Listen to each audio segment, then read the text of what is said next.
갱신된 경우에는 다시 계약서를 작성할 필요가 없습니다. 그럼 진짜 아까 말씀 그대로 그냥 가만히 있으면 되는 건가요? 네, 그냥 가만히 그대로 멈춰라. 네, 그대로 멈춰라 하고 계시면 됩니다. 네. 네.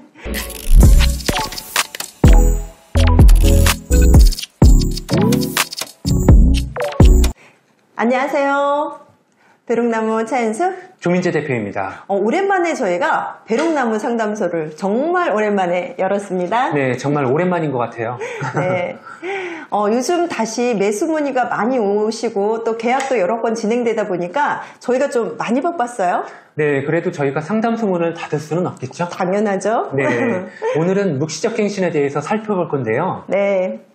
묵시적 갱신에 대한 문의가 임대인들, 임차인들 또 그리고 저희 직원들도 참 많이 하세요. 네, 거기다 주택임대차보호법에서의 묵시적 갱신은 개정이 한번 되어서 검색해서 나오는 유튜브나 블로그의 내용이 틀리는 경우가 참 많습니다. 맞아요. 네. 정책이나 법 같은 경우는 계속 이제 개정이 되고 이러다 보니까 네. 유튜브나 네이버 검색을 하시더라도 네. 그 업로드된 날짜를 꼭 확인을 하셔야 돼요. 그렇죠. 네, 그래서 뭐 틀린 내용을 잘못 알고 계시거나 뭐 네. 금액이라든가 날짜, 뭐 개수, 개월 이런 것들을 잘못 알고 계시는 경우가 참 많아요. 네, 맞습니다.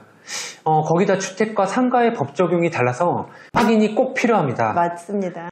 묵시적 갱신이 상가, 주택, 그리고 계약갱신 청구권과의 차이점들이 있어서 네. 살펴볼 내용들이 참 많아요. 네. 그래서 저희가 이번에 묵시적 갱신을 시리즈로 준비해 보았습니다. 네. 네. 그래서 오늘은 그 첫 번째 1타 주택편입니다.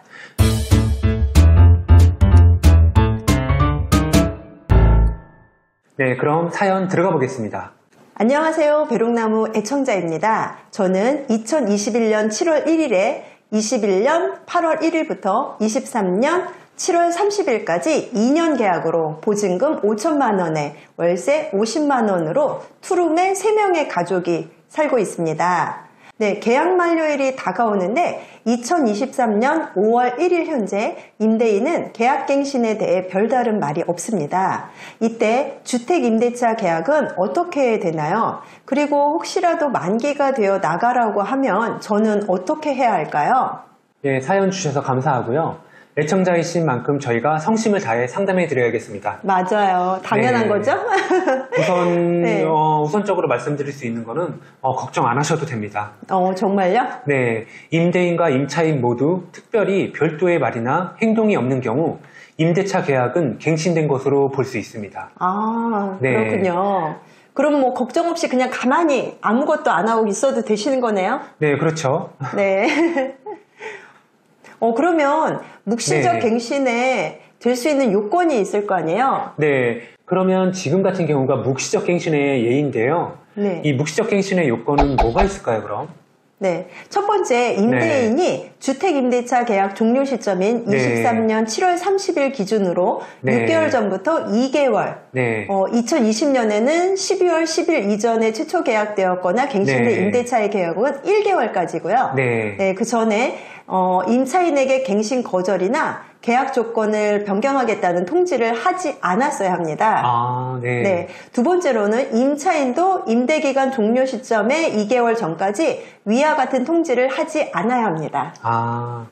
그럼 여기서 말씀하신 2020년 12월 10일은 계약일 기준인가요? 아니면 잔금일 기준인가요? 네, 계약일 기준입니다. 계약일 기준이고요. 네. 그럼 계속해서 이제 그 묵시적 갱신으로 해서 나올 수 있는 효과는 뭐가 있을까요? 네, 묵시적 갱신의 효과는 첫 네. 번째, 원래 임대차 계약과 동일한 조건으로 다시 임대차가 된다고 보시면 되는데요. 네. 이것을 묵시적 갱신이라고 합니다. 네. 네. 두 번째, 묵시적 갱신이 된 경우에도 그 존속 기간은 2년이 되지만 네. 임차인은 언제든지 계약 해지 통보를 할 수 있습니다. 또 계약 해지 통보를 임대인에게 하고 나면 3개월이 지나고 나서 효력이 발생하게 됩니다. 이 3개월이라는 그 기간은 어떤 것 때문에 3개월 정도가 되는 거라고 볼 수 있을까요? 네, 그 기간 동안에 임대인은 네. 보증금을 마련한 시간을 벌 수 있다고 볼 수 있겠죠. 그런 의미에서 3개월을 지정한 거네요. 네, 맞습니다. 네, 그럼 계속해서 이 묵시적 갱신의 예외는 뭐가 있을까요? 매달 차임을 지급해야 하는 임대차 계약인 경우에 임차인이 2기의 차임액에 달하도록 연체하거나 네. 그 밖에 임차인으로서 의무를 현저히 위반한 경우에는 계약이 묵시적으로 갱신되지 않습니다. 따라서 임차인에게 이러한 사유가 있으면 임대인이 이러한 사유로 임대차 계약을 굳이 해지하지 않더라도 임대차는 원래 임대차 기간이 만료되면 종료하게 됩니다. 그러면 임차인이 2기 차임액이 연체가 되었다면 네. 묵시적 갱신이 되지 않기 때문에 임대차 기간이 만료되면 당연히 나갈 거라고 생각을 하고 준비를 해야겠네요. 네, 맞습니다. 네, 여기서 중요한 거는 2기의 차임이라는 거. 그렇죠. 주택이기 때문에 2기의 차임, 네. 연체액입니다. 네, 그러면 이렇게 묵시적으로 계약이 된 경우에는 이 계약서를 다시 작성을 해야 되나요? 아니면 뭐 어떻게 해야 될까요? 묵시적으로 계약이 갱신된 경우에는 다시 계약서를 작성할 필요가 없습니다. 그럼 진짜 아까 말씀 그대로 그냥 가만히 있으면 되는 건가요? 네, 그냥 가만히 그대로 멈춰라. 네, 그대로 멈춰라 하고 계시면 됩니다. 네. 네. 그래서 임차인한테 사실은 이 묵시적 갱신이 되게 유리하게 되어 있어요. 네, 그렇죠. 네, 그래서 임대인의 요구로 새로 계약서를 또 작성을 하시게 되더라도 확장임자를 받는 종전의 계약서를 그대로 보관하시면 됩니다. 그렇게 되면 종전의 대항력과 우선 변제권은 그대로 유지하게 됩니다. 그럼 계속해서 이 묵시적 갱신 이외에도 계약갱신 청구권이 있잖아요. 네, 맞아요. 네, 그럼 이 계약갱신 청구권에 대해서도 한번 말씀해 주시죠. 네, 주택의 경우에 임대인이 6개월에서 2개월 사이에 계약 종료가 되기 전에 계약 해지 통지를 하지 않는 경우에는 묵시적 갱신으로 넘어가게 되는데요. 네. 만약에 이 사이에 나는 임대차 계약을 종료하겠다 이렇게 통지하는 경우도 있을 거 아니에요? 종료 의사를 임대인이 표시한다면 네, 맞습니다. 그때는 묵시적 갱신이 안 되니까 네. 지금과 같은 계약갱신 청구권이 이때 행사를 할 수 있다는 말씀이시죠? 맞습니다. 그래서 만약에 2개월까지 기다려 보셨다가 임대인이 아무런 말이 없으면 그냥 가만히 계시면 그대로 자동 연장이 되는 거라고 보시면 되고요. 묵시적 갱신으로. 그리고 만약에 그 6개월에서 2개월 사이에 임대인이 계약 해지를 통지하거나 뭐 임대료 변경을 요구하는 경우에는 이 계약갱신 청구권을 하시면 되겠습니다. 네. 그러면 이 계약갱신 청구권은 임대인이 거절을 할 수 없는 건가요?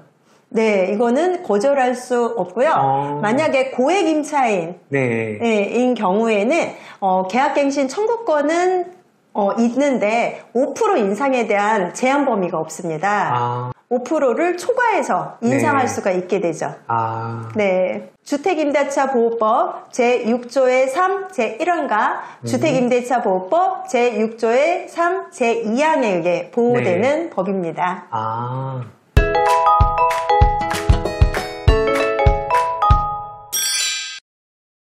그러면 지금까지 이제 계약갱신 요구권까지 확인해 봤는데요. 네, 그럼 만약에 묵시적 갱신을 사용하고 하다가 이 계약갱신 요구권까지 행사가 가능한지 여부는 어떤가요? 네, 가능합니다. 그것까지 가능한가요? 네, 만약에 계약을 2년을 했어요. 그리고 나서 묵시적 갱신으로 2년을 살았습니다. 그럼 총 4년을 살았죠. 그러면은 나는 이제 나가야 되는 거 아닌가? 라고 생각을 하고 임대인도 저 사람은 이제 다 썼으니까 나가야 되는 거 아닌가? 라고 하지만 그렇게 살았어도 다시 1회에 계약갱신 청구권이 살아있기 때문에 사용할 수 있습니다. 그러면 예를 들어서 2년 계약을 했어요. 하고서 나중에 10년을 살았는데 임대인이 나가라고 한다.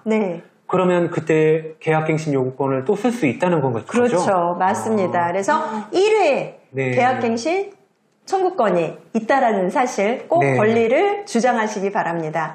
사례 한번 살펴보도록 하겠습니다. 임차인 곽과 임대인 을이 17년 9월부터 19년 9월까지 최초 전세 계약을 맺었고 묵시적으로 19년 9월부터 21년 9월까지 갱신된 경우입니다. 이런 경우에 임차인 갑은 임대인 을에 대하여 계약갱신 요구권을 행사할 수 있을까요? 없을까요? 네, 지금 저희들이 먼저 말씀드렸다시피 있겠죠? 네, 가능합니다. 네.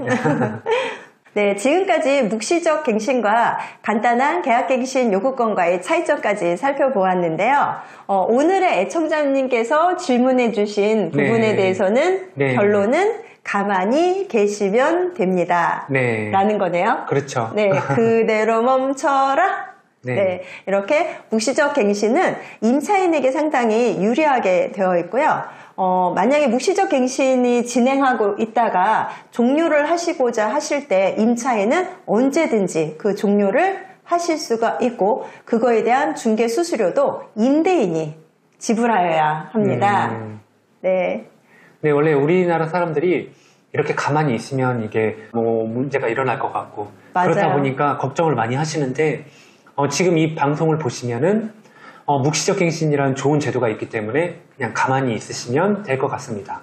여기서 임대인 입장에서도 기억을 꼭 하셔야 되는데요. 네.